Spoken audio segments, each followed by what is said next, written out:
Hi everyone. Video शुरू होने से पहले मैं एक चीज़ बताना चाहता हूँ कि ये जो मास्क दिख रहा है इसको प्लीज़ इग्नोर करें एंड जो मेन टॉपिक है उसके ऊपर फोकस करो।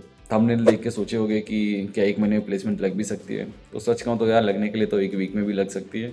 1 महीने तो मैं तब भी अच्छा खासा एक नंबर ले रहा हूँ। कुछ चीज़ें हैं जो मैंने खुद भी अप्लाई करी है अपनी लाइफ में और दोस्तों को भी मैंने सजेस्ट करे हैं एंड ऑनेस्टली रिजल्ट आए हैं। बाय द वे ये सब बताने वाला मैं कौन होता हूँ। मैं Hrithik Kumar, already 6 month of internship at Spinny, right now working as an business analyst at PhonePe. और हाँ, मैंने और 2-3 ऑफर्स क्रैक करे हैं। तो दैट्स ऑल अबाउट मी।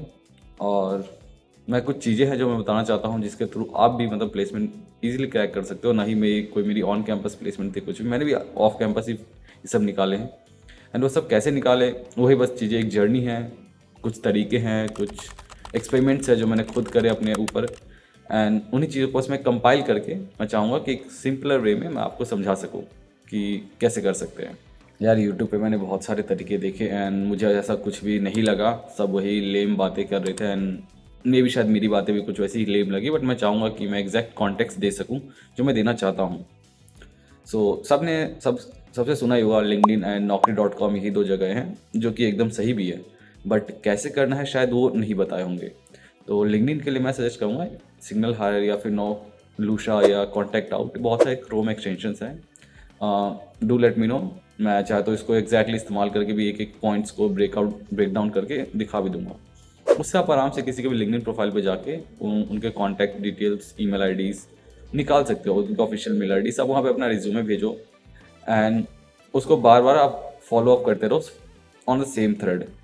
ये मेरी सजेशन है कि बट ऑल्दो उतना इफेक्टिव नहीं होता कोल्ड ईमेल, बट लोग करते हैं। मुझे भी इससे बहुत कम रिस्पॉन्स आया था, इट्स लाइक 100 में से 2-3 रिस्पॉन्स आना। सो ये उसका परसेंटेज रहता है। या दैट्स इट।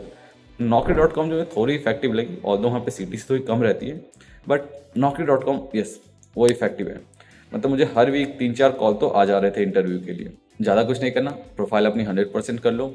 मॉर्निंग 9 से 11 के बीच में अपनी प्रोफाइल को बार बार अपडेट करते रहो। थोड़े बहुत जो रिज्यूमे अपने डाल रखे उसे ही तुम चाहे तो री अपलोड कर सकते हो प्रोफाइल एक्टिव दिखने के लिए, वो बहुत ज़्यादा इफेक्टिव रहता है। मंडे टू फ्राइडे या फिर सैटरडे को भी ये चीज़ कर सकते हो and I am pretty sure शायद फर्स्ट वीक में कॉल ना आए, but second week onwards you will feel कि बहुत सारे अननोन नंबर से तुम्हें कॉल आएंगे। वो बहुत सारे लोग तुम्हें डायरेक्टली व्हाट्सएप पे मैसेज करेंगे। So yes, you will feel कि कॉल आ रहे हैं, तुम शॉर्ट लिस्ट हो रहे हो, कंपनीज तुम्हें तुम्हारे इंटरव्यू हो रहे होंगे। अब जो थर्ड पॉइंट है वो फर्स्ट पॉइंट का ही मैं एक तरह से एक्सटेंशन बोलूँगा। जो लिंक्डइन में तुम कॉन्टैक्ट्स निकालते हो, कोई भी जॉब में तुम अगर ऐसे रैंडमली अप्लाई कर रहे हो, सच बता रहा हूँ, तुम बस दीवार पे सर मार रहे हो। बहुत रेयरली चांस है कि उसमें आ जाएगा। कोल्ड ईमेल से तो शायद 1-2% का चांस है, बट अगर वैसे अप्लाई कर रहे हो, सी मैं ऐसा नहीं कह रहा नहीं आएंगे, डेफिनेटली आएंगे। तुम्हारे अगर रिज्यूमे बहुत अच्छे हैं, you are from a good college, you have good grades, you are from good branch, definitely तुम बिना रेफरल के भी अप्लाई करोगे तो भी आएंगे। बट अगर तुम रेफरल ले सकते हो तो डेफिनेटली रेफरल लो। रेफरल किनसे ले सकते हो? जो तुम्हारे कॉलेज के एल्यूमनाई से तुम उनसे ले सकते हो। अगर कॉलेज ज़्यादा अच्छा नहीं है कोई बात नहीं, तुम और भी बाकी लोगों से ले सकते हो। रेफरल में बस एक चीज़ याद रखना कि अगर तुम रेफरल ले रहे हो तो ट्राई करो कि हाईएस्ट पोजीशन पे लो। तुम जितने अच्छे खासी पोजीशन पे बंदे होंगे या फिर जितने पुराने मेंबर्स होंगे उस कंपनी के, तुम उनसे लोगे तो ज़्यादा अच्छी इफेक्टिव होते हैं। क्योंकि ऑल दो इंटरनली कंपनी में उन्हें कोई जानता ही होगा एंड शायद जब वो तुम्हें रेफर करे तो बहुत ईजिली विजिबिलिटी आता है कि X person has referred him. So वो एक प्लस पॉइंट होता है rather than taking referral from any kind of fresher या फिर जो रिसेंटली उसी कंपनी में अभी गए हो। शायद वो मे बी उतना वर्कआउट न करेगा, बट मे बी शायद उतना ना करे। जो मैंने खुद फील करा है, इसलिए मैं अपने एक्सपीरियंस से बता रहा हूँ। ये कोई ऐसा कोई प्रूवन चीज़ नहीं है, ये बस जो मैंने एक्सपीरियंस करा है मैं उसके बेसिस पे मैं तुम्हें बता रहा हूँ। अपार्ट फ्रॉम जॉब तो या फिर रेफरल या इंटरव्यू तो आ जाएंगे, बट इंटरव्यू लाने के लिए तुम्हारे पास एक अच्छे रिज्यूमे होने चाहिए। I hope resume ATS friendly हो। ये नहीं कि तुम अपनी रिज्यूमे के अंदर तुम अपने फोटोज डाल दे रहे हो। मैट्रोमनी साइट नहीं है यार वो। सो तुम उसमें रिलेवेंट अपने स्किल सेट लिखो, जो ज़रूरी है वो चीज़ अपने प्रोजेक्ट्स असाइन करो। जिस कॉलेज से हो, मार्क्स अच्छे हैं तो उसमें मार्क्स हाईलाइट करो। ये सब चीज़ें हैं। चाहिए तो डेफिनेटली मैं आगे शेयर कर दूंगा ये सब चीज़ें। Do let me no. Now let's suppose तुम्हारे पास कोई इंटरव्यू कॉल आ भी गया, तो 40 to 50 मिनट्स का एक इंटरव्यू कॉल होता है। उसमें तुम्हें सबसे ज़्यादा ज़रूरी है नॉलेज। वो 40-50 मिनट से डिसाइड करेंगे आगे क्या होने वाला है। क्या तुम राउंड 2 में जाओगे या फिर फाइनल राउंड में जाओगे या नहीं, या तुम्हारे सिलेक्शंस। सो आई एडवाइस कि यूट्यूब पे ऑनेस्टली दुनिया भर का ज्ञान है, मैंने भी खुद वहीं से पढ़ी है।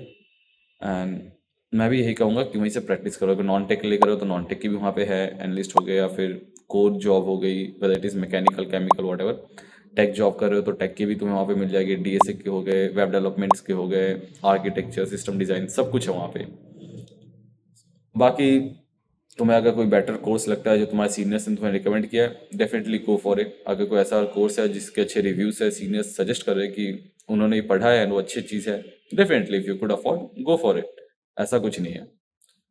So, but yes, always follow those playlist और those knowledge which are really trusted। या तो तुम्हें ऑलरेडी वो चीज़ समझ बहुत इजीली समझ आ रही हो, कुछ अच्छा लग रहा हो, ये नहीं किसी ने कहा तो कर लिया, तुम्हें भी एटलीस्ट समझ आना चाहिए। शायद मे बी इनिशियल एक वीक उतना ना आए, मल्टीपल प्लेलिस्ट ट्राई करो, किसी ना किसी एक के शायद डेफिनेटली समझ आएंगे, तुम्हारे लर्निंग पैटर्न से मैच होते हो, अलाइन होते हो, and just follow it.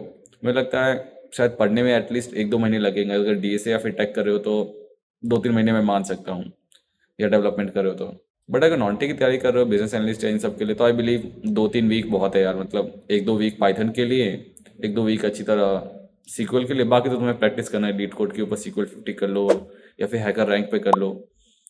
Core के लिए भी आई बिलीव 1 to 1.5 मंथ्स काफ़ी है, क्योंकि कोर तो डेफिनेटली एक रात में नहीं पढ़े जा सकते। तो तुमने जो बीटेक में कर रखा है या फिर जो भी जिस कोर्स में हो तुम, वो तुमने जो कर रखा है वो तुम्हारे अंदर ऑलरेडी आ चुका है। एक मैकेनिकल के बंदे को ऑलरेडी पता होगा काइनेमेटिक्स क्या होती है, डायनेमिक फ्लूइड मैकेनिक्स क्या होती है, ये उसको समझाने की जरूरत नहीं है। या that's all about from my side. Do let me no अगर तुम्हारे कोई क्वेश्चन है या कोई डाउट है रिगार्डिंग हायरिंग, या कोई एचआर को कैसे अप्रोच कर सकते हैं, कोई template, resume, anything, do let me know. I would be happy to help you out and I would be happy to share my experience with you all. And हाँ यार, मोस्ट इम्पॉर्टेंट, सब्सक्राइब जरूर कर देना। Okay, bye bye.